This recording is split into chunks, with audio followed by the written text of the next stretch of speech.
So we would like to officially welcome you to Military University of Aviation, our fellow, Red 3, Squadron Leader Nick Critchellem from Red Arrows, Royal Air Force Red Arrows. Hello, Nick. Hello, it's an absolute pleasure to be here, so thank you for inviting me. I'm looking forward to giving you my presentation and talking to you in a bit. All right. Yeah. I don't like to mention that the hard times of COVID-19 pandemic prevented us from meeting live, but thanks to the technology, we can celebrate the 190th anniversary of November Uprising, known as the Cadet Revolution, together. So please go ahead. It's also 95 years of Polish Air Force Academy. So, Nick, we heard that you have some kind of presentation to show us. Go ahead. Thank you very much. So hopefully you can see the screen, and we were just talking before we went live that the picture that you see now is a picture of ourselves, the Red Arrows, and the Patrouille de France flying over Buckingham Palace. As you quite rightly mentioned, COVID-19 has changed 2020 for pretty much everybody, including ourselves. And I will highlight some of the main differences that we've seen during the season. But let me start by saying that it's an absolute pleasure once again to speak to you lot. And hopefully I'll be able to take some questions at the end. So just to give you a quick start, there is a quick video. So I'll leave this playing and let you watch.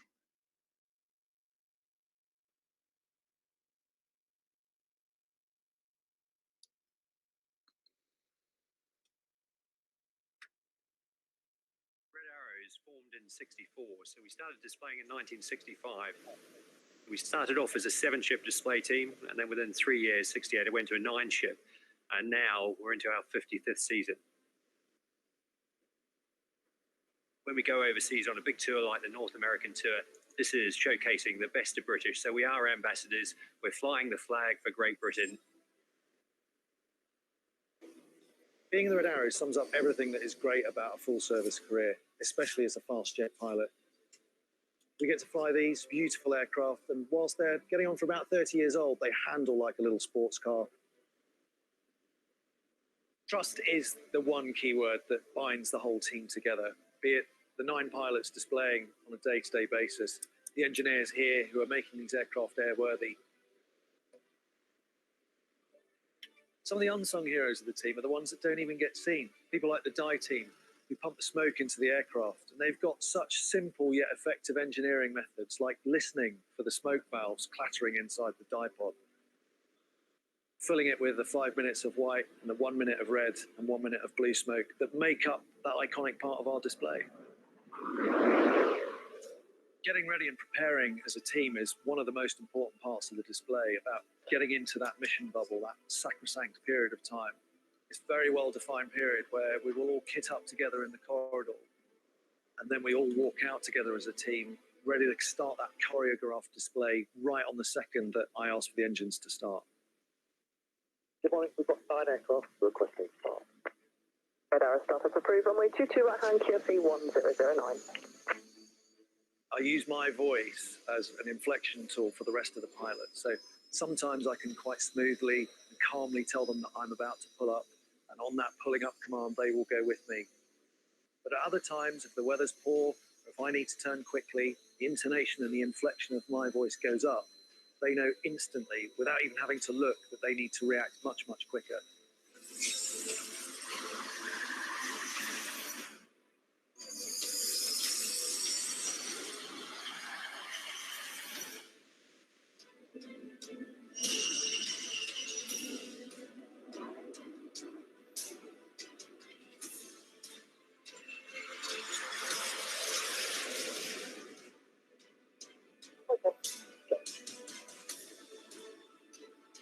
Really? Oh. Very good. Oh. Okay. Go.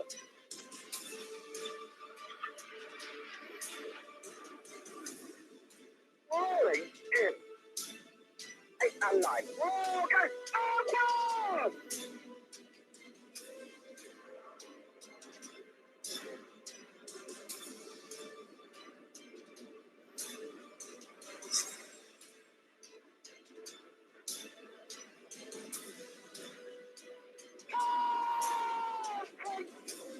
Rolling.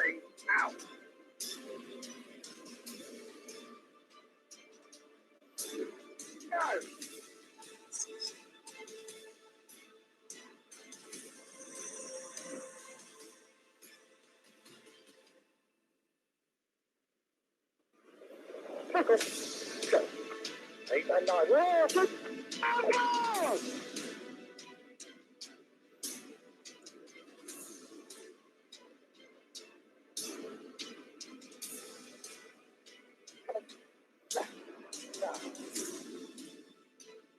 Oh, over there.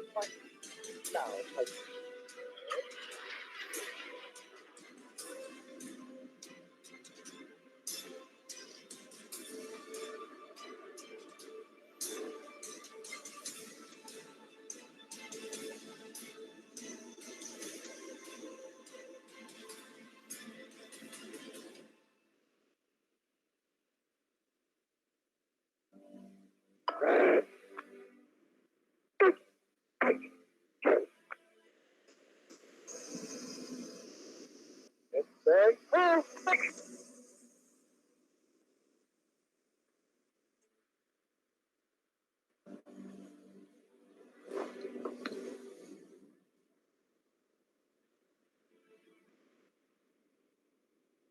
out.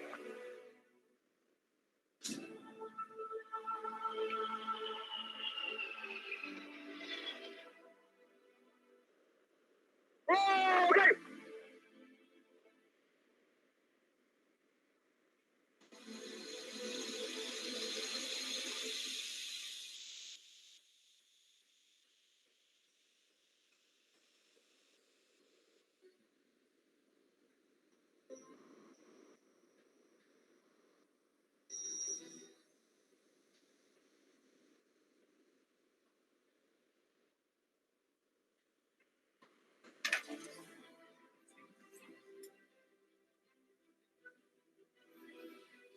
When you eventually leave the Red Arrows, which comes to us all, you spend the rest of your living days talking about the time that you were a Red Arrows pilot.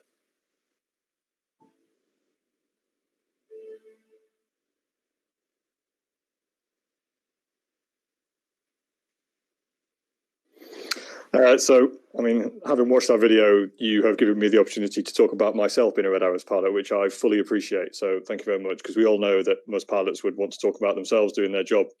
That video was made in 2019. So some of the faces that you will see in this presentation have changed as the team is constantly evolving. But the fundamentals of what you saw there is exactly what the team has been doing since 1965. 2021 is going to be our 57th year doing this. And in a normal year, we would aim to perform to millions of people. Now, clearly, 2020 has changed that somewhat, and I will sort of allude on how that's changed for us this year. But our main role is to effectively do some flypasts over some fairly key events around the world, but also take part in ground events, of which this is very much one of our most important ones in 2020, which is interacting with people virtually. We are probably one of the highest profile military units we have in the United Kingdom, and we are very much used as a government asset. So there will be some parts of the presentation where we'll talk about tours and where our displays have taken us. But over the past couple of years, one of the biggest tours that the team has done was to North America in 2019. And that was effectively part of the Great Britain campaign, which is all about prosperity in British businesses, trying to promote our armed forces to our allies across the world. And that task hasn't really changed. And hopefully 2021 will take us back to the same sort of tasks that we've been used to over the past few years. As I've already sort of alluded to, one of the roles of our core business is to showcase the Royal Air Force. Now, yes, we have Royal Air Force written down the side of our aircraft, but we are very much a UK military unit. So we are promoting the British military and not just the Royal Air Force. We fly the BAE Systems Hawk, which is a British company, and therefore when we are going around the country and around the world, we are also supporting the British businesses that people are hopefully going to or have already done in investments opportunities here and overseas.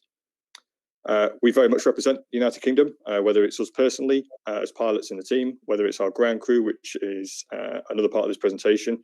But one of the biggest things for me, and it's how I ended up in this job in the first place, is we exist to inspire the next generation. So I was 6 years old at air shows and saw the Red Arrows display and met the pilots. And I still find it quite amazing that I now get to talk to you people as a Red Arrow, which I never thought would happen. So that sort of inspiration aspect of our business, especially when we get to go out to air shows again, is one of the core roles of the team. No presentation in the Royal Air Force is complete unless I get to talk to you about myself briefly. So as you've already said, I'm Squadron Leader at Critchellem, and in 2021, it's going to be my second year as Red 3.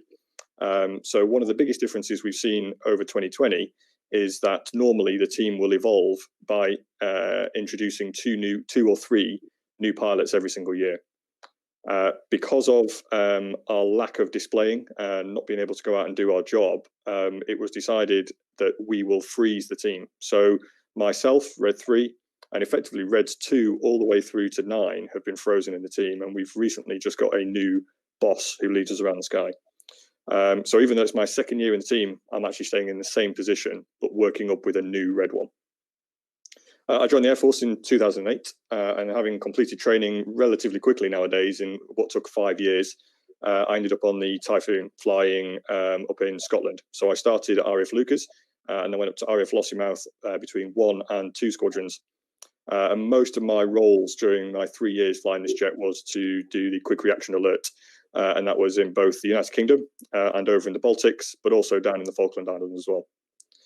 Having spent that time on the Typhoon, I then went to RAF Valley in Anglesey, which is in Wales, where I became a flying instructor on the new version of the Hawk T2, which is effectively our equivalent of your Aramaki that I see behind you two. I spent 3 years doing that, which was thoroughly enjoyable. I very much enjoyed teaching people how to fly fast jets. And then luckily during that period of time, I was selected into the team in 2019. So as I said, we're going 57th year, and this is one of the early pictures of where it all began. But effectively, the Red Arrows were formed from across 3 different display teams. So at one point, the Air Force had 3 different sets of aircraft with 3 different sets of squadrons, all trying to put aerobatic displays together. It started off with the Black Arrows, which currently, and I still believe, hold the world record for the number of aircraft to complete a loop.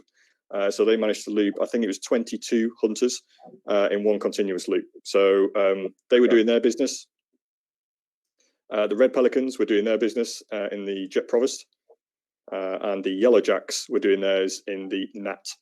And it was decided at one point that effectively there was no need to have 3 display teams, and that they will pool all the experience and the resources that they had to create one display team, which became the Red Arrows. Now, if you were to see us display, the forefront of the Red Arrows being an air display are the 9 jets and the 9 pilots in red flying suits. But we are very much a very close-knit unit, and we're probably one of the smallest units the Royal Air Force has. Across those 130-ish people, you have effectively 11 pilots that will wear red during the season. So you have Reds 1 to 9 who will fly the 9 jets in the display. We have Red 10, who's the supervisor, more of him in a bit. And also we have the officer commanding, who is a wing commander, who is effectively in charge of everybody on the team in both red and blue. As you can see from this slide, it's a real pictorial view of actually there are a lot of people doing many other different jobs in the background that all have to work in tandem to make sure that we can actually take these jets from here to any display or across the world and back again. And more of those different roles in a bit. As I've already said, the team structure starts with the officer commanding. So that's Wing Commander Dave Montenegro. He's a previous team pilot, a previous team leader. So he's held the Red 1 position and recently came back at the beginning of this year as the officer commanding as a Wing Commander. As I said, the video that you saw was from 2019. So the Red 1 Squadron Leader Martin Pert that you saw in the video, 2020 was his last season. So it was a fairly unfortunate one for him, even though we managed to do some fairly iconic flypasts. It was his final year and handed over to Squadron Leader Tom Bold in October of this year. So we are now starting our winter training again with Squadron Leader Bold in charge.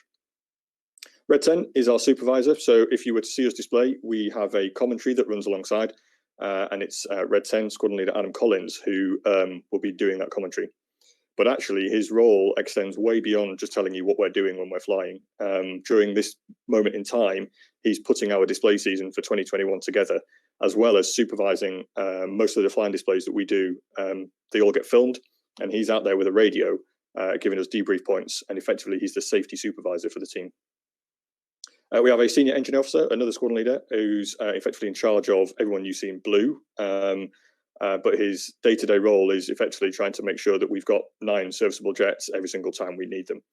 Now, during the winter training, at the moment, we are sort of around about 7 or 8 because we send a lot of the jets into maintenance so that when we arrive in the summer season, we are able to present 9 jets every single time.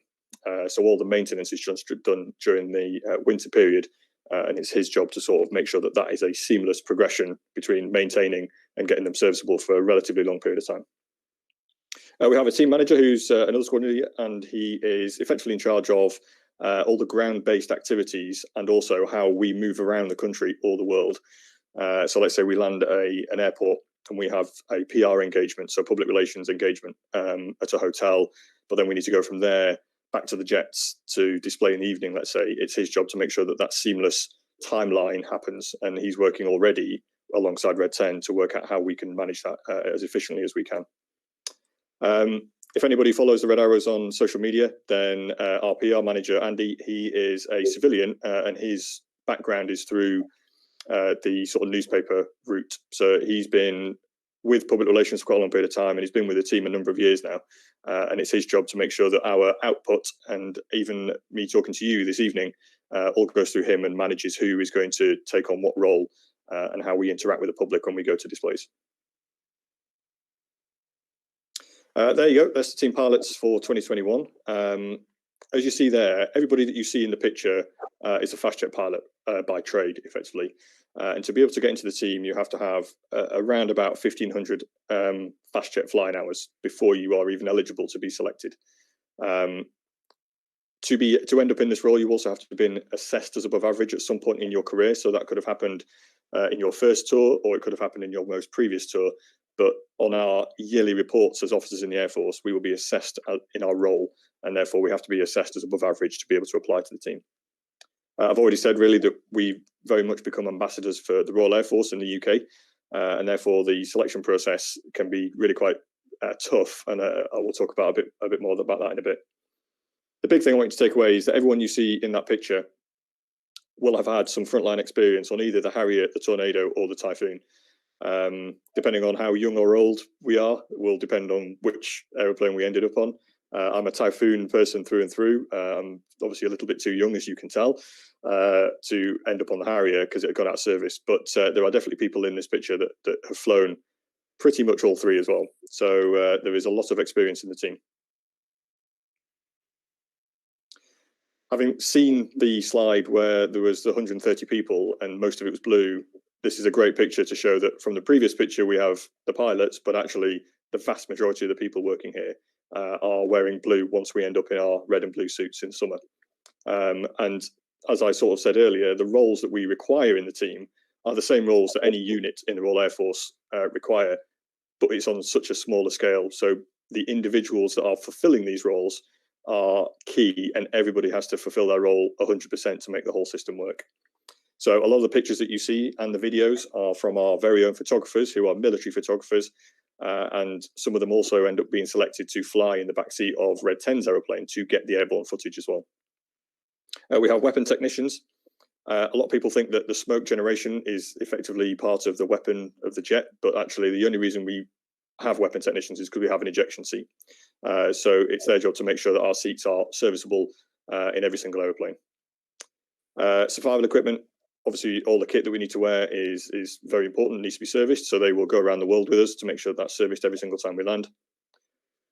A big one to highlight on here that you won't have at any other unit is the die team. So the rig on the far left of your picture is a rig that is bespoke to what we do. So that piece of equipment has to move around the country and the world to ensure that we can generate our smoke. And it's that rig that effectively pumps the diesel into the pod to make sure that we have the smoke in the displays. Circus. So if you haven't heard or seen a Red Arrows display before, the circus is quite an interesting, it's quite a bizarre way of describing these set of engineers, but this is a coveted role within the team. So we have a group of engineers called the circus, and they are effectively specifically selected to be assigned to one of us as a pilot for the whole season. Their job is when we are away from Scampton, which is our home base, if we're heading somewhere for a display, they will fly in our back seat and we will transit with them to wherever we are going. Once we land at that destination, it's their job to jump out the back. Effectively, we're handing them the keys at that point, and they get that jet ready and serviced for either an overnight stay, so the jets are effectively put to bed, or they have to turn the jets and get them serviceable again within, let's say, an hour and a half for us to make another timeline to get airborne and display. We won't take them on the display, but they will stay at the location where we're coming back to do exactly the same again when the jets arrive. So having been selected for the circus, they could find themselves flying in the backseat of one of these red jets for pretty much the whole year during the whole season, and find themselves transiting from country to country, but servicing the jets once we get there. So it's a fantastic role for them, and they are very good, and they're very proud of their job, because once you've been assigned an aeroplane, we end up with that aeroplane for most of the season. So they take real pride in making sure that they are serviceable, they are gleaming, and they are ready for all the displays that we will hopefully get to do in 2021. The Hawk itself, as you would have heard in the video, it's getting pretty old. It's 30 years old now, but it is a fantastic piece of equipment for the role that it's required to do. Having taught on the Hawk T2, as I say, the equivalent to the Aramaki, you will have seen in your jets that it's all computerized. It's full of computers, full of TV screens. And one of the difficulties with putting computers in airplanes is the chances are it will find something wrong with the airplane, or the computers will go wrong themselves. This is a back to basics aeroplane. It's all effectively steam driven. It's old style dials, analog instruments, a single engine, and very mechanical, with no real computers in the airplane for them to go wrong. We are physically attached to the airplane as well. So having flown the Typhoon, which is a fly-by-wire aircraft, you immediately get feedback. And one of the biggest parts of the way that we fly these jets in our displays is that you need the physical feedback in the airplane to be able to move the airplane in synchronization with 8 other airplanes, effectively, more of which in a bit. All of the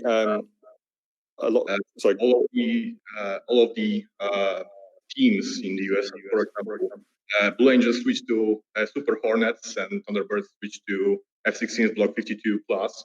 And I have a question: if there is any possibility for you to switch to a newer version of a Hawk? It's a very good question. It's one we get asked a lot at the moment, because people would like to know what we're going on to, including ourselves. We are actually expecting another 10 years out of this aeroplane, and that is a testament to the job that our engineers do. At the moment, there is no plan for a replacement. There will be one. It's just that we don't know what it is. If you were to ask anybody that's ever done this job, we would always want physical connection to the airplane to get that feedback. But as you so rightly say, you look at fly-by-wire aircraft in other display teams, and they are able to put on the same display. And actually, one of the biggest differences that you will see between our display and, let's say, the Blue Angels with their F-18s are flying very close to each other, because the aircraft is so much more stable because of the fly-by-wire capability, the sort of flying control system that's looking after them, and it's a much bigger airplane. So our display is very much different because of the type of airplanes we're flying, and no doubt we will end up with a much more modern aircraft that replaces the Hawk. It's just at the moment we don't know what that is. So we're quite happy with this one for the next 10 years. A lot of the information that you see on that slide is not massively relevant to what we do on a day-to-day basis. So yes, it could do Mach 1.2. It wouldn't feel very nice. It really doesn't like being up at that speed, and you would have to do a pretty dirty dive from a very high ceiling to achieve that. And yes, 48,000 feet we could go up to, but most of the time we are spending our time well below the sort of 10,000 feet mark when we are displaying. I mean, we're down at 300 feet, and when we are transiting around the United Kingdom, we do most of our transit at low level anyway. The only time we will ever go up higher is really to cross borders and transit across 2 different countries, where we will end up at sort of 30 to 35,000 feet. The smoke itself then, when I was learning to fly, I learned to fly in the Hawk T1, which we don't do anymore in the Air Force. We use the T2. And the stick with the buttons that you see on the screen were the ones that we were effectively using to drop dummy weapons. So the button that I now use to put red smoke on was the button that we would drop little miniature bombs on the beach down in Wales. So it's all been converted from what it was originally. And we've now got the 3 buttons that give us the red, white, and blue smoke. When the display is being put together, it's between red 1 and red 6 who leads the back 4 to decide on who's going to put what smoke on during the display. Because a normal red arrows display will last around about 21 to 22 minutes.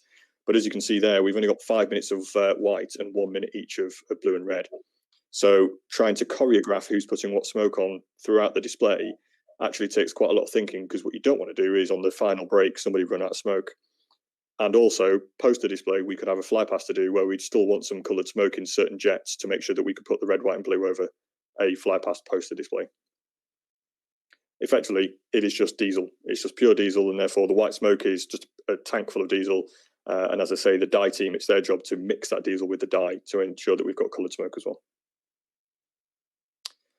Selecting the team then. So as I sort of said, to end up in this role, we have to have been assessed above average, have a certain number of flying hours. But to end up in a situation where I get to talk to our colleagues over in Poland, I have to effectively be allowed to represent my Air Force, but also the United Kingdom. So what happens is, having put an application in, we go through a sort of, what the team will go through a meeting and decide who they want to take on a shortlist. The shortlist is made up of around about 8 or 9 pilots, and they could be competing for 2 or 3 slots in the team. If you do get shortlisted, you are taken out to wherever their winter training location is. So this year we were supposed to be in Greece. Obviously, that didn't happen. But normally in the sort of May to June time, the team will go overseas to ensure that they can be almost guaranteed perfect weather to effectively finish off the finesse on the display before being able to come back and display for the public. So wherever the team have deployed to, you will go out on that week, and you will spend a week flying in all the different positions. The team will fly 3 times a day, 5 times a week, and you will sit in the back seat and effectively sit and watch a display. But one of the biggest things that they do that for is that wherever that winter training place is, the chances are it's 25 to 30 degrees in the summer. Flying 3 times a day in a fairly grueling air display can be fatiguing. And during that week, you're not only experiencing the flying aspect, you're experiencing the social aspect, because you have to get on with the people in the team, because you're spending a lot of time with these people. We end up with a flying test. So we will fly formation aerobatics. And all they're looking for at that point is, you don't have to be the best formation aerobatics pilot on your flying test. It's being able to, you are likely to make a mistake. It's being able to see that mistake, you get another go at it, and whether you can correct that mistake, having only done it once. We end up with a formal interview. So some pretty high-ranking officers from the Royal Air Force will come out, and we will go through a formal interview where they will talk to you about your career, ask you some pretty difficult questions about the team and everything else. But you will also do a PR interview. So we will stand in front of a camera and answer questions that we are likely to get asked by members of the public or from the media themselves. At the end of all that, the team will get to vote on who effectively they want. And then you hopefully find out that you're in, and you end up in the team. Now, as you can see, a lot of the pictures that in this presentation are wearing red line suits, and I am currently wearing green. So during the winter, we are not formally known as the Red Arrows, effectively, until we are awarded our red flying suit, which is in the sort of early summertime around June. So in the winter training, we're back in green, and in a normal year, it's a building block approach. So sometimes you'll have a new boss and 2 new pilots, but for the most part, it's 2 or 3 new pilots sitting on the wing of Red 1. Now, to be able to get to a point where you can put 9 aeroplanes in close formation, you have to start from scratch. So back in the end of 2019, when I was a first year, myself and Red 2 would go up on the wing of Red 1. And for the best part of around about 2 weeks, we will just learn how to go left and right, and how to go into a loop, and how we will break back into the circuit. Because flying formation in the Red Arrows is completely different to any formation that we've ever flown, and the formation that I was teaching when I was an instructor. And the reason for that is it's all done on voice commands and an input in your aeroplane based on what you hear and not what you see. And trying to retrain yourself to do that really takes quite a long period of time. And before you can put any aeroplanes on the outside of myself and number 2, because we are the closest to the boss needs to be satisfied that we can do that without drifting too far wide or up and down and getting other people's way. Once the boss is happy, he will put number 4 and number 5 on, and then it's a very much a building block approach until we get to around about March, where that is when the first 9 ship is likely to happen. Once the back 4 have done their training, the front 5 have done their training, and everybody can come together and put the whole thing together. A typical day for us, this sort of COVID compliant situation, as you can see, some of the pictures in this presentation, some of them were taken pre-COVID, some of them have been taken since. So you can see the difference between our brief at the top left. We ended up with socially distant briefing room, to the sort of debrief that you see in the bottom. That was before COVID was involved, and that's normally how the red arrows would sit in a brief. But effectively, we will brief what we're going to go and do. We will fly it, and it's filmed every single time. But the biggest thing that's worth taking away from this is that the debriefing that we do in the Red Arrows, again, is way beyond what you would normally do on a frontline squadron. Because it's filmed, we will pick apart the video, and effectively it's our job to call out our errors. So our errors could be too tight to the boss, too wide, too short, too long, too deep, too shallow. A combination of that could be down it, up it, behind it. So if we are late turning our airplane compared to the boss, we're behind it. And it can become a bit of a melee of just people talking over the top of each other, because in a 9 ship, there is no such thing as a perfect display. So the way that we get to being able to put a 9 ship together for a display is the fact that we will do this process. In a normal year, we will do it 3 times a day, 5 times a week. And the debrief is where you really learn your trade and get down to the sort of finesse points of making, or attempting to make, a perfect display for everyone to see. The debrief is such a sort of unique situation, is we end up with elite sports teams coming to the Red Arrows to watch how we debrief, because of how open and how honest we are with each other. And one of the biggest things that they take away is that in the debrief, we are known as our number. So if the boss addresses me in the brief or the debrief, he will call me 3, and I will call him boss. Once we've left the briefing room, we go back to calling each other by our names. And the psychology behind that is that if you adopt your role in the team as you go into the flight, it almost takes away the personality from it. So you can make an error. It's inevitable you will make an error. It's about owning it as your position and not taking it personally. And that's really how we end up in a situation we can be thoroughly honest and open with each other and progress through our training. So the public display authority is normally done out on the winter training location. So as I say, 2020 was supposed to be Greece, and we are hoping to sort of go to a similar location in 2021. With that good weather, we get to the point where hopefully the display is fit to display to the public. And what happens is our air officer commanding, who is an air vice marshal, will come out to our location and spend 3 days watching every single aspect of the team. And it's only with his stamp of approval do we then put the red flying suits on, and we are able to effectively display for the public.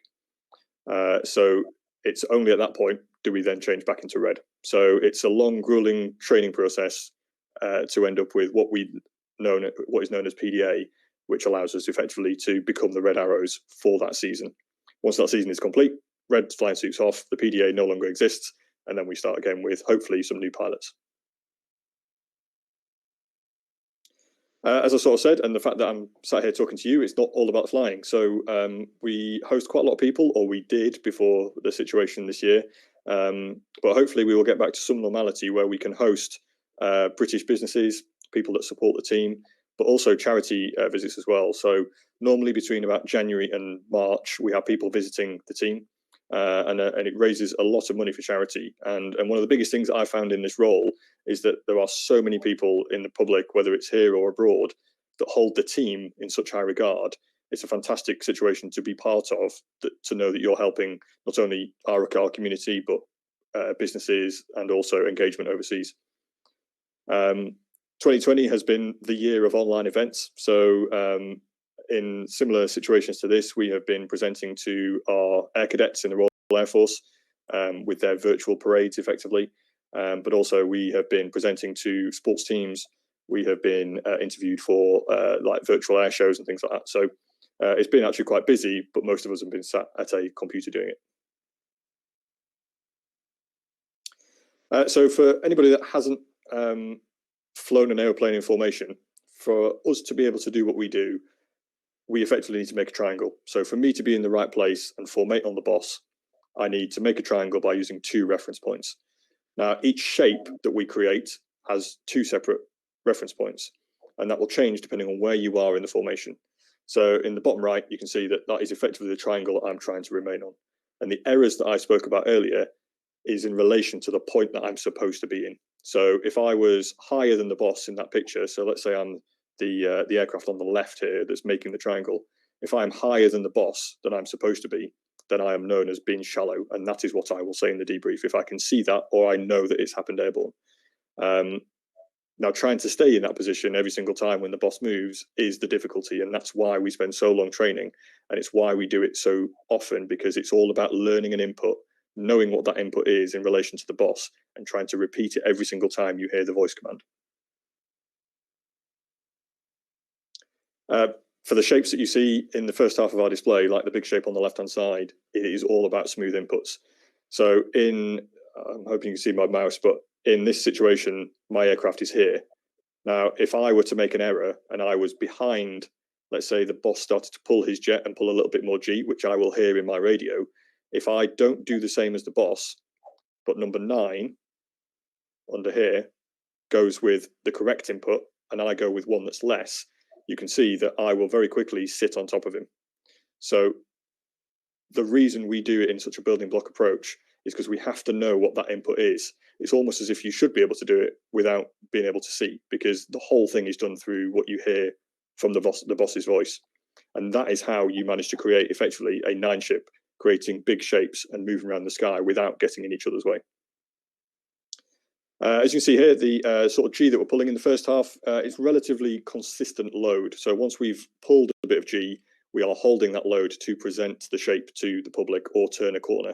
The second half loading can potentially double in G because it is much more dynamic, much quicker onset of G, and you are effectively trying to make it a dynamic situation with your aeroplane, which requires pulling the jet around the corner much quickly. So the G builds as the display builds effectively. And as you can see there, the speeds that we're normally flying at are around about 330 to 380 knots. As I've already said, a normal display would last around about 22 minutes. And our total flight time from getting airborne from wherever we are launching from to displaying them back again would no longer be more than an hour. And the reason for that is that we try and have the jets at exactly the same fuel weight every single time we start the display. Because sorry, my computer's just doing something there. That's okay. Just confirm it's all good? Yes, we could. Yes. So the fuel that we have in the aircraft, we try and maintain at exactly the same level at the start of every single display, because the feel of the jet will change depending on how much weight you've got on board. And as I already said, the inputs that we are learning is based on exactly the same weight every single time. So because of the limitations of the fuel that we can only transit really 20 to 30 minutes from one place to the display to ensure that we have that fuel every single time. Throughout the whole of winter training, we practice in all weathers effectively, as long as the cloud base allows us. So a full display is the one that you will see in those pictures in glorious blue sky, and you will see all the maneuvers that include looping, rolling, and formation changes in both. If that cloud base was to reduce and therefore end up at around about 2,500 feet or above, we'd end up in a rolling display. So you won't see the loops, but you can see the rolls, because we can do those in a relatively small bit of airspace. The one that we don't like flying is a flat option where the cloud base is 1,000 feet.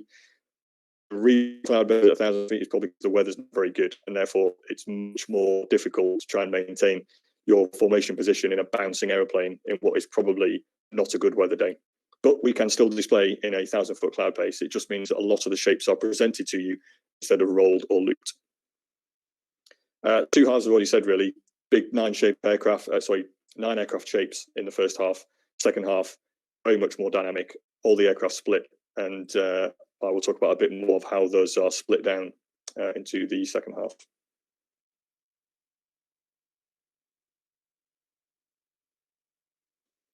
So some of the iconic shapes, our trademark is the Diamond 9, which we are bringing back in the 2021 display. Tornado is a crowd pleaser for the photographers. We end up with reds 8 and 9 rolling around the back of everyone else's smoke. And Lancaster hasn't been in for a while, but Phoenix is very much a formation shape that remains in the display because it's quite a wide formation that presents the smoke really quite well. The Diamond 9 then, once we split down into 2 sections in the second half of the display, the front 5 are known as Enid, after Enid Blyton's famous 5, and the back 4 are known as Jippo, which is actually just from a previous team leader's name back in the 60s. Red 6 and 7 in the centre are known as Synchro, and they are the 2 jets that will point at each other and are flying lower than anybody else in the display. So they are down at 100 feet, and they are pointing at each other at a closing speed of around about 700 knots. So that's very much the dynamic part of the show, and I think those two have a pretty good time whilst doing it. Another point to highlight is that the way that we number the formation is effectively all odd numbers are on the left, all even numbers are on the right-hand side. And there's quite a bit of banter between the 2 sides. And because I'm number 3, I am obviously going to tell you it is harder on the left. So this is where I sit at the moment as number 3 in Enid. And our second half routine includes some of these manoeuvres. One of our favourites are the rollbacks, which is where the inside pair will roll over the top and outside to the other, outside the other pair. And we will do that twice so that everyone ends up in the same position again. Python is effectively a double barrel roll that we get to do in pretty close formation. Slalom, we end up in line astern, as you see in the bottom left. But what happens is, while presenting to the crowd, we manage to move from one side of the boss to the other out the back of each other, which focuses the mind somewhat and is really quite a technical maneuver to fly.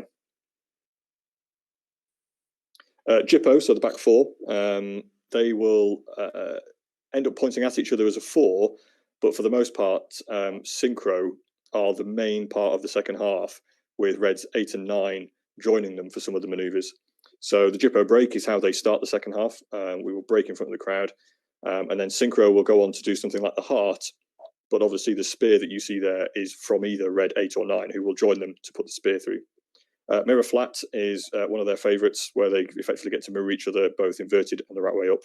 And the bottom right is carousel, which is really quite it's not dangerous because there is safety margins obviously built into everything that we do. But it's the one that the crowd very much has a gasp at, because if they get the fudge right, which is presenting what looks like a near miss correct, then the crowd effectively see what looks to be 2 jets getting very close together. And there you go, there's Synchro. And as I already said, they are the guys going down to 100 feet, 700 knots closure, and will fly upside down at 300 feet as well. A point I want to highlight on this slide is the smoke is obviously a big part of the display, especially when we are one of the few display teams that has different coloured smoke. But actually, throughout the display, the smoke is used as a safety factor as well. So we will always use the smoke to be able to identify who's who. So if I lose the boss for whatever reason, I can say, boss smoke on go. I look around the sky, very quickly I will see a plume of smoke, ask him to turn it off, everyone's happy. That centre picture on the Synchro slide, you can see that actually, even though they're relatively close there, that jet is really not easy to spot. So for them to be able to miss each other whilst at 100 feet and at a closing speed of 700 knots, it is the smoke that draws their eyes to each other to make sure they can set the miss distance. So that smoke will be kept on throughout their manoeuvring when they're pointing at each other to make sure that they can ensure the safety margins are met.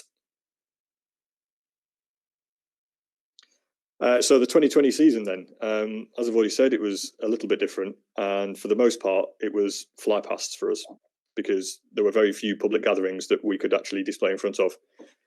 Some of the highlights for us then, fly past wise, is the top right was the VE Day fly past, the 75th anniversary of VE Day.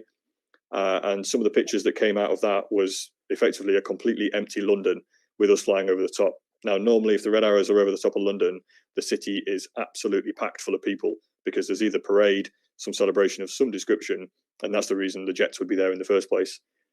The fact that we went over a completely empty London, and most people only saw it on the BBC News feed, was really quite an iconic situation to be in. And I don't think, fingers crossed, everything starts to get back to normal, will happen again.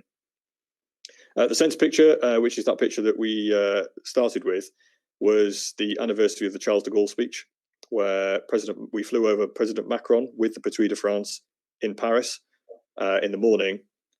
President Macron then flew to London to meet Boris Johnson, and during that period of time, we flew all 18 jets to Brize Norton, and then flew over the 2 of them over London in the afternoon. And that was pretty much one of our first overseas outings. It was just as COVID was kicking off, so there was quite a lot of logistics to make sure that we could make that happen safely. But as you can see, another iconic picture that came out of it, and flying over 2 world leaders effectively, and one of them doing it twice in one day, was clearly quite an impressive feat for everybody on the team to be able to get those jets to 2 countries in one day. We also celebrated Armed Forces Day, where we flew around the UK and flew over as many people as we could. And then the bottom right is VJ Day. We were supposed to fly over every single capital city in the United Kingdom. Unfortunately, the weather precluded or stopped us from doing that on 3 out of the 4. And the only one that we made was Belfast in Northern Ireland, which is a shame. But again, we very rarely get to go to that part of the country. So they very much enjoyed that. The only overseas places we managed to go to, Paris, I've already mentioned. The right-hand side one was Quarva in Finland. So we managed to display for those, for the people over a weekend in Finland. And then the one on the far left was our only UK public display, which was in Guernsey in the Channel Islands. So only real 2 public displays that we managed to achieve in 2020. And here we go. Here we are in the virtual world as we are sat here. We've all been involved in talking to people over the internet, but one of the biggest highlights, I suppose, for some of the guys that got involved was the virtual air tattoo. So that should have been at Fairford at the Royal International Air Tattoo, and that whole thing was taken online. And that was an interesting one because there is a virtual Red Arrows out there, a professional team of people flying virtual airplanes as the Red Arrows, and they actually produced a display virtually for this event. And actually, our Red 10 also commentated on their virtual display. So that was a first for them.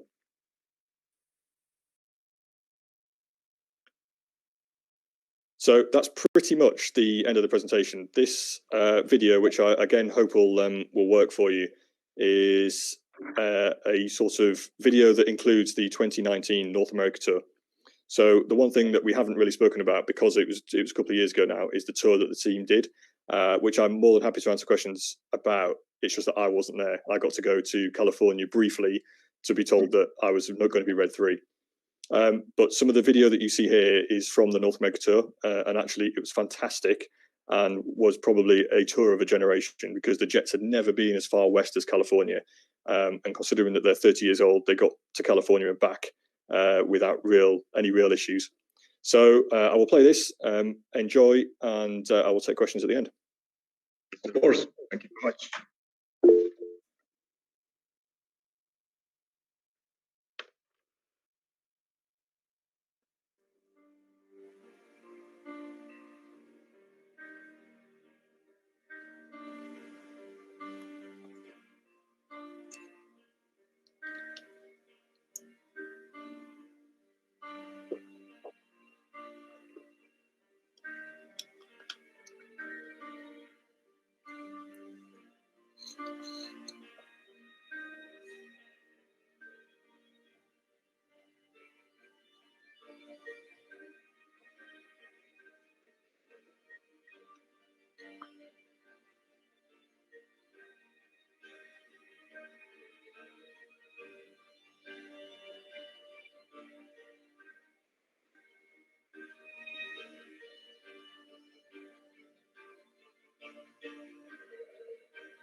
Creatures of my dreams, raise up and dance with me.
And there we go.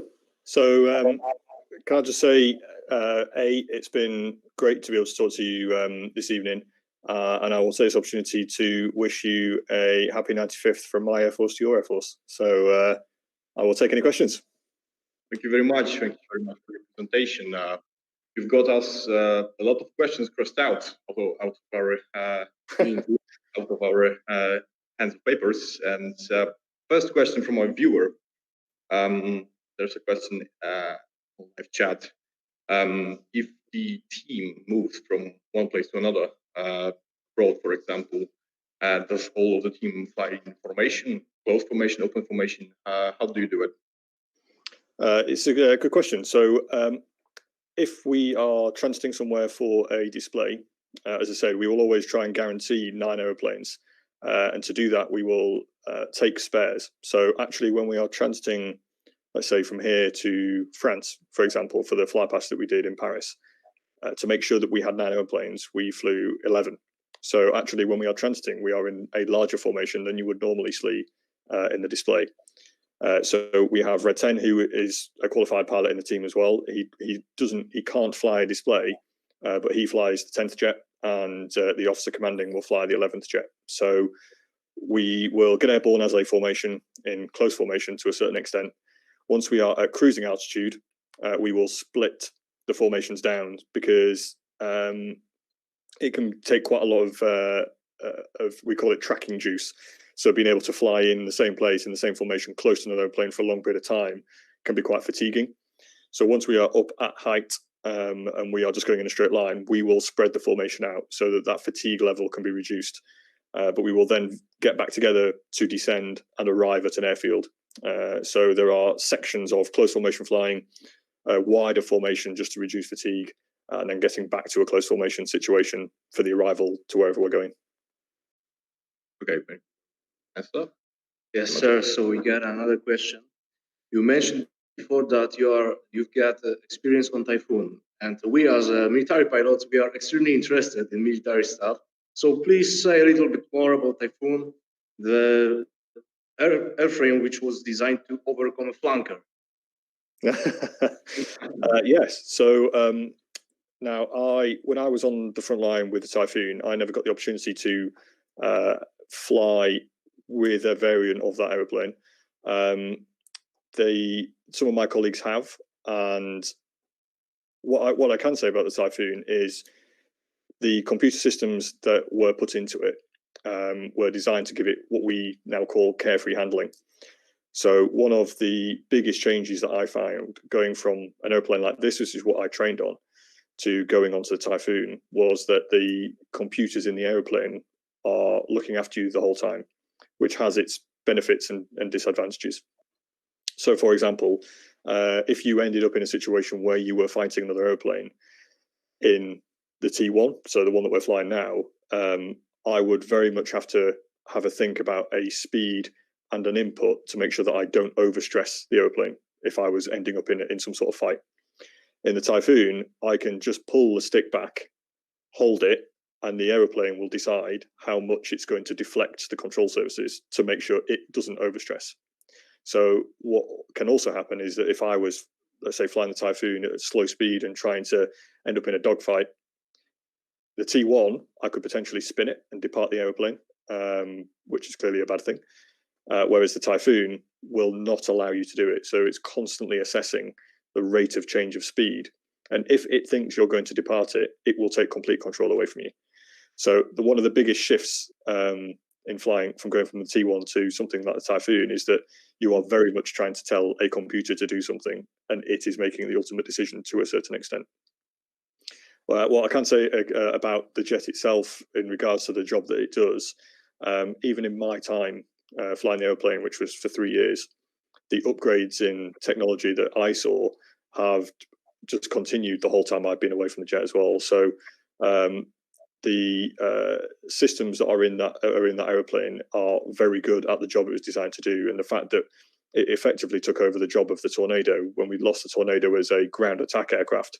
The Typhoon very quickly was put in its place with pretty much the same capability with the array of weapons it could carry, but also still be a very good air-to-air platform for things like QRA. So for the job it was designed to do, it is a very good aeroplane. And in modern times, it's usually used in most of the air forces. The JHAMX, do you use it in Typhoon, or there was no opportunity of the JHAMX device? So sorry, the what is it you're describing? Joint helmet mounted queuing system. Got it. Yes, sorry. So we call it the HMSS, so the helmet mounted sight. And yes, actually, it was being evolved into the jet pretty much whilst I was there, and as a capability, it is fantastic. And the situations where you can end up on a data link between airplanes, which I believe the Aramaki has, the ability to look around and see players, whether they're in your formation or whether they are someone that you've targeted, being able to visually see that in your helmet just provides a huge amount of situational awareness. And as someone who is potentially leading a package or a formation, to have that visual representation without going heads down just increases the capability of the aeroplane. Okay, so let's get back to Roderos, and we have another technical question from the viewer. In what situation or maybe situations do you use air brake information? Because we've seen lots of pictures with Red Hawk with a speed brake standard. Yeah, it's a very good question. So there are two reasons really. One of them is to be able to control your speed. It's what it was there to designed to do. So what it allows you to do is have a relatively quick closure to rejoin a formation. So when you see some of the brakes, you can control that speed much more efficiently by using the air brake once you get closer. But what it predominantly is used for is to allow a bigger plume of smoke. So for us to be able to maintain the same speed with the air brake in and out, with the air brake in, your power setting is lower than with the air brake out, because to maintain the same speed, now you've got extra drag, you have to put the power up. And by putting the power up, you're getting a bigger jet efflux, and therefore you're getting more smoke produced. So for fly pasts, we will have the air brake out, and that's purely to make the vibrant colours of the red and the blue stand out much more, and you get bigger plumes of smoke, which just makes the fly past and the smoke trail much more vibrant effectively. So even in some of the rolls, so let's say the formation is rolling, we always roll to the left. Somebody on the inside of that roll has to use a lot less power because everybody's rolling towards them, which can mean that actually their smoke will stop generating because they've come back on the power. So some aircraft in some maneuvers, just that one aircraft might use the air brake just to keep their power setting higher to allow the smoke to still be produced. Okay, thank you, sir. We got a question about Polish Air Force robotic. We've got, as you may have noticed, we've got white red sparks on TS-11. We've got the display team of F-16s, of MiG-29s, and also we've got a robotic team on TC-130. And also in the past, we had a display team on helicopters, which was doing pretty well. Yep. And what is your experience with our display teams? Have you worked with them maybe? I have not, and that's purely just based on the time that I spent on the team. There are people on this team that have been on the team in previous seasons, gone away and come back, and I know, and there's actually, I'm pretty sure there's some pictures down in our corridor of some joint fly pasts, I believe, at some point in the past. I know that there are, I think, aspirations to try and get to Poland at some point in the future. I don't know when that is, but I think it's very much on the horizon, and we shall see at some point in the future. Hopefully, I will get to experience it as well. Purely based on the fact that my first year was 2020 and we've not been able to go anywhere. It's a bit unfortunate that I've not been able to experience it yet. Okay, so continuing about talking about roads, where do you like to train the most? Greece, Cyprus, or Great Britain? Well, that's a good question. It is an absolute benefit going somewhere like Greece because the blue skies are fantastic for the displays that we want to put on. Everybody loves a full show where we get to do all the looping maneuvers. But I must admit, the training that we get in the United Kingdom, because of the varying weather that we have, it is much more challenging, and also it gets us ready for the type of displaying that we are likely to do, because most of our display season is spent in the UK. So trying to battle the weather at RAF Scampton in Lincolnshire just makes, it's that age-old saying that if you train hard, you fight easy. If we train in the rubbish weather in the United Kingdom, we hopefully find it much more easier when we find a glorious blue sky like in Greece. But at the same time, I do like the sunshine, so I will very much take a glorious blue sunshine day with 23-degree heat as opposed to the pouring rain that we get sometimes in Lincolnshire. So staying in traveling topic, in which abroad countries do you like to perform the most as a team? I don't know whether anybody could pick a specific country. Again, because I've only experienced 2020 as a season. My experience is limited to effectively Guernsey and Finland. I know that a lot of the guys that were on the tour in the United States would probably say that that was one of their highlights. And I think to end up at air displays where you are performing alongside their home display teams, when you're the only team that flies a jet that's this old and has coloured smoke, I think the American public were in awe of the fact that they saw red, white and blue as opposed to just white. And at the same time, I reckon most people that were on the tour in 2019 would write in their logbook and will hold it in their minds forevermore that they got to perform at Miramar, which is the home of Top Gun. So that's probably a highlight for everybody that did that. Okay, and we have another question. Armaci M346. You yourself as a pilot, do you have any thoughts of it? Do you think of it as an airframe? So the only experience I've got is I ended up in Deci Mamanu in Sardinia a couple of years back with the Hawk T2, and the Italians had their 346 there. And from some of my colleagues ended up going flying in it, and it would appear to be a very good training platform. If you weigh up the pros and cons between the one that we went with, which is the T2 versus the Aramaki, I think our cockpit display was designed to mimic the Typhoon, which is great as part of our training system because most of our pilots are going to Typhoon nowadays. But some of the things that the Aramaki seem to have over the T2 is it would appear to be able to pull more alpha. Obviously, it's got twin engine. And I believe that some of the connectivity between it and some of the synthetics are very good as well. So there are always pros and cons which jet you go with. And because we've been flying Hawks in the United Kingdom for such a long period of time, the progression that we've gone from the T2 to Typhoon is very good for our training system. So yeah, pros and cons really between the two. Thank you very much. Another question. What is your top 3 of favorite combat aircraft platform and why? Which one would you like to fly, for example? Oh, that's a very good question. I must admit, having flown the Typhoon, it will always be my favorite airplane to fly. The amount of thrust that thing has, and the fact that you can fly it effectively carefree, it is a fantastic piece of kit.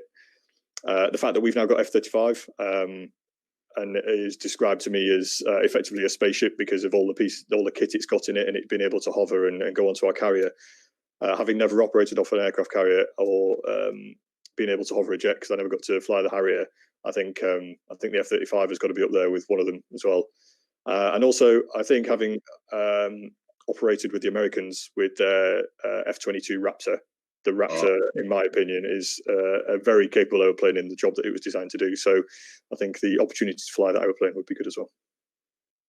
And I have a question about your career. What is scariest, best, and the most proud moment of your career all along? So sorry, did you say scariest? The scariest, the best, and most proud. Oh, okay. I reckon this scariest. I was involved in a red flag mission over at Nevada, and it was a night mission, and we were very close to the fuel line to be able to get back into Nellis on a night mission with 70 other fast jets airborne. So that was one of those occasions where it focuses the mind, I must admit, and it's surprising that actually almost. Say again. You were air-to-air refueling, right? No, it wasn't. We didn't have a tanker bracket. No, it was just the fact that it was on a single fuel. We were out into the mission and back again, and we were close to the fuel line. And at night, with lots of people ahead of you, it focuses the mind somewhat, which is probably surprising considering I fly these aeroplanes quite close to the ground with 8 of them around. But it's testament to the training that we do that you feel very safe in the job that we do. The proudest. And I reckon the proudest. I reckon it's got to be the most emotional for me, and therefore probably the proudest. It was the fly past that we did on VE Day, because effectively all the country, as were most countries at the time, were in full lockdown, and there were very few people able to just go out and celebrate what is a great momentous occasion. So for us to be able to fly over the country with people being able to see us from their back gardens, but also be able to watch the footage on the news that evening. And it was my first ever fly past with the Red Arrows. So to do it on such a momentous occasion, but also to do it in such a crazy time for everybody whilst people were stuck in their houses, but people were still able to enjoy what we were doing. I reckon that's probably my proudest moment. Okay, sir. So our meeting here is a huge part of our celebration, the cadets uprising.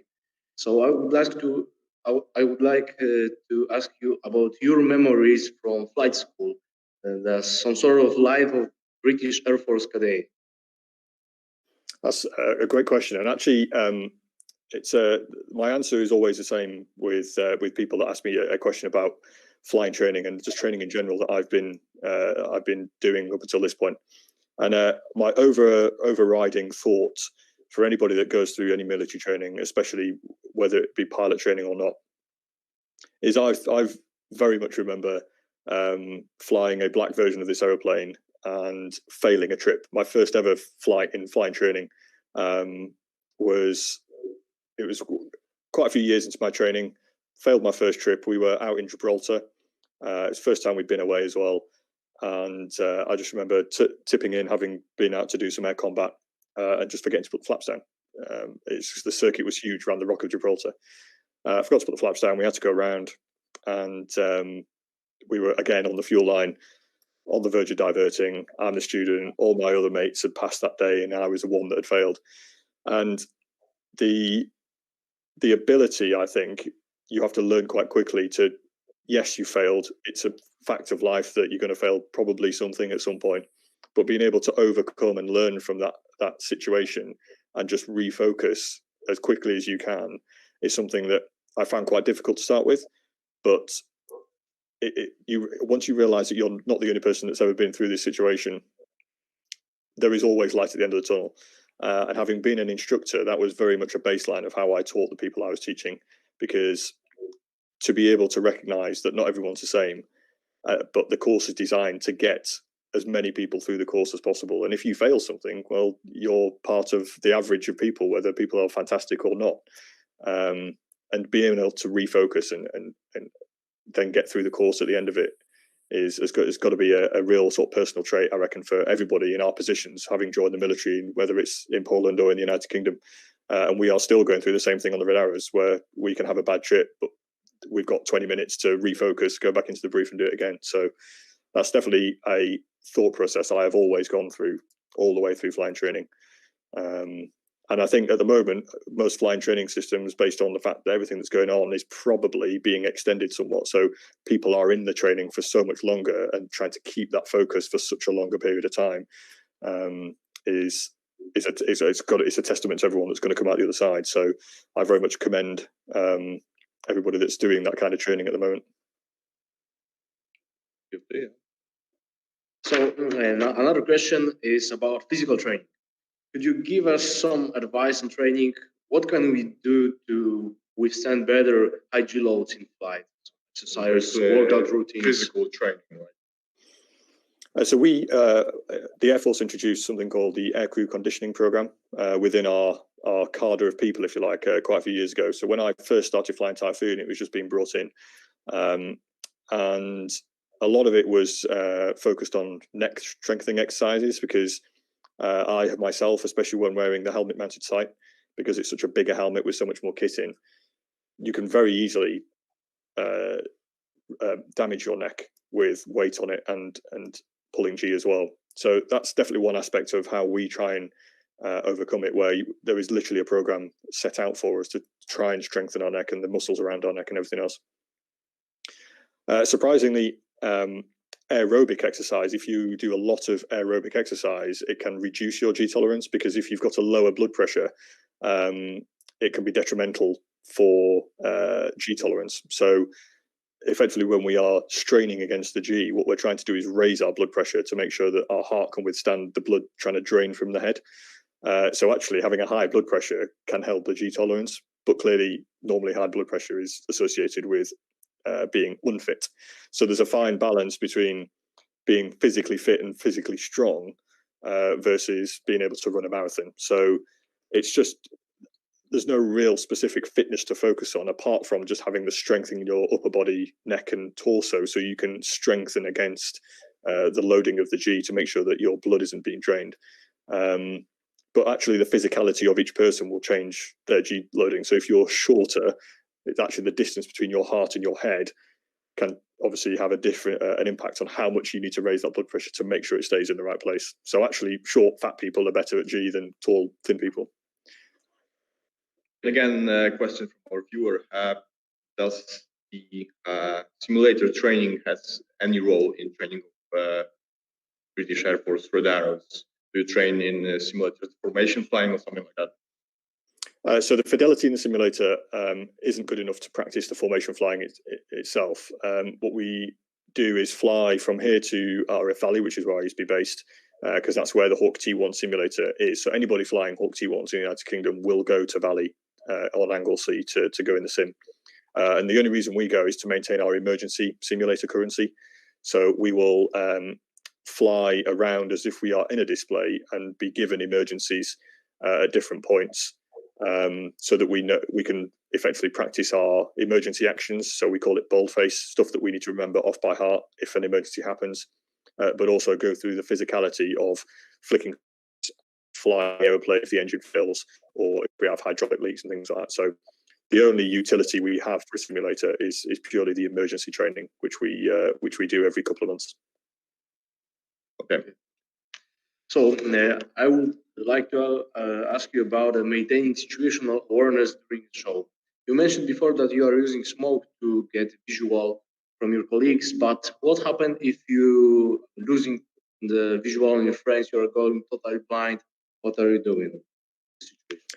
So it will depend on where in the display that happens. The chances of that happening will be in the second half, where aircraft are breaking away from each other and trying to rejoin.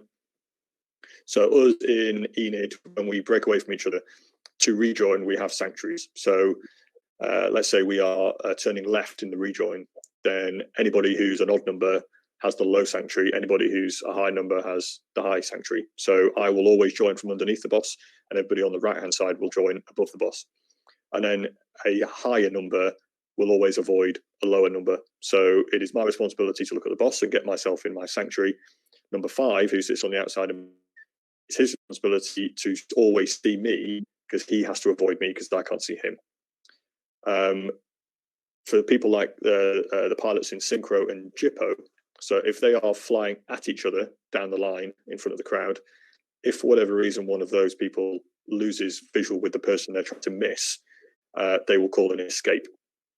So they will physically just pull their airplane up and away from that point of crossing. And the chances are they will fly up and out and over the crowd whilst climbing and just get completely out of the way. The Red Arrows have had situations where people have lost visual, and way back in sort of 20 to 30 years ago, there have been collisions because they've lost visual. But ever since then, there have been building blocks of safety barriers that have been introduced. So if you ever see a display and you hear the commentary, you will see Red 6 and 7 say threshold. They'll each individually say threshold on the radio as they reach their threshold point. If either of them don't reach that, or that comm doesn't come out, they will separate and they won't try and make the missed distance. So there are barriers every single time of whether you've lost visual and you need to get out of the way, whether you've lost visual but you are in a safe sanctuary and therefore you know you're not going to hit anybody, or that you haven't heard the correct comm, the communications on the radio, which will preclude the maneuver in the first place, and that just won't happen. So we very much practice for all those eventualities, and there's always a safety barrier to make sure that nobody is trying to fly towards an airplane that eventually they can't see. Okay, and now a little bit less serious question. Have you ever had, you have right now, a call sign? And also, do you pilots from Red Arrows have something like a Mustache March, Movember? We unfortunately have not done Movember, and that's the only reason I think is that in November we have our pictures taken for us, which is a part of the job I never expected to be talking about. So we do not have moustaches, and unfortunately in the British Air Force we don't go down a similar line to the Americans, so we don't get assigned a call sign in the same way that they do. So mine is, because my surname is Critchell, mine has become Critch the whole time I've been in the Air Force, which is not that exciting. So no, we're pretty dissimilar in that respect. All right, thank you very much. Okay, another question from our live chat. Performing what aerobatic figure gives you personally the biggest amount of fun? I think for myself at number 3, the rollbacks. So where we barrel roll up and away from the boss, right over the top of our wingman, end up on the outside of them, and then they do the same. So repeating the rollbacks. It's the hardest one to learn, but it's the most rewarding, and I think the most visually fun, if you like, maneuver that we get to do in the second half. Okay, and as we see, the Hawk is 2-seat. Have you ever had any situation where you took celebrity, someone famous on the back seat of a Hawk? Personally, or in the team? In the team. In the past, Lewis Hamilton has been flying with the team, along with David Coulthard. I'm trying to think of who else.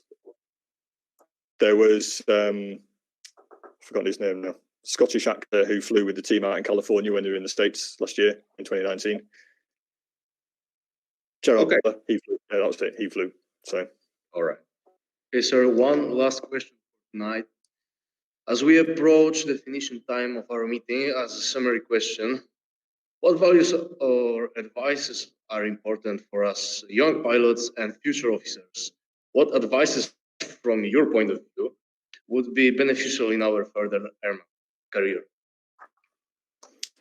I reckon the first bit of advice is one that I've already mentioned. So the ability to overcome a setback, and understanding that, again, everyone's human and everyone will make mistakes. It's how you learn from that and how you build on that, and how you carry yourself forward in the rest of your training. But also obviously being a student at one point and then being an instructor and seeing the dynamics between different courses of students. There is an inherent competition with the job that we have chosen to do, and that is a healthy situation to be in, because it allows you to focus and be competitive amongst your peers. But at the same time, shared knowledge of, let's say, a situation that potentially you have failed the trip, but being able to carry yourself in a situation where you can share the knowledge so that someone else can learn from that mistake, or that you found a situation that you've learned from, even though it may not be as a mistake, but being able to collectively share that knowledge in a coherent fashion with your peer group to allow a group mentality as you go forward, because everyone's fighting for the same cause. We've all joined the military, and I think that sort of teamwork aspect, which is very much what we try and portray in the Red Arrows, is a big part of what I think everybody joins the military to experience. So yeah, being able to overcome some setbacks and that teamwork situation amongst your peers would be my advice. Okay, so concluding our meeting today, thank you very much for your time, for the presentation, which answered a lot of questions. We wish you as many takeoffs and landings, and we were looking forward to seeing yourself on Polish soil in the air. in 2021. So thank you Yeah, very fingers crossed. much again. No, it's an absolute pleasure, and I wish you all good luck in your training and enjoy your 95th celebrations as well. So I echo your thoughts. So hopefully we will get to see you soon. Thank you very much. Thank you, sir. Take care. Take care. Bye. Bye.